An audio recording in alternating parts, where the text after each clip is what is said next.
Hey everyone, in this video I'll show you how to install the Capacities app on your computer, whether you have a Mac computer or a Windows desktop.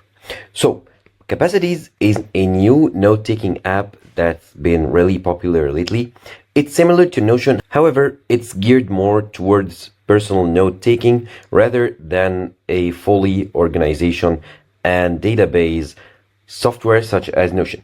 So first of all, you need to go to their website, that's capacities.io, and then you want to go ahead and scroll down and then click on Get Started Now. And here you can register with your email and password to create an account or get the Capacities app. So I'm going to click on Get the Capacities app. It's going to redirect me to the Mac version since I'm using a MacBook. However, if you're using a Windows desktop or like laptop, you will be redirected or prompted to install the Windows version. So I'm going to install it for my Mac M series or Intel Mac if you have older version of Mac.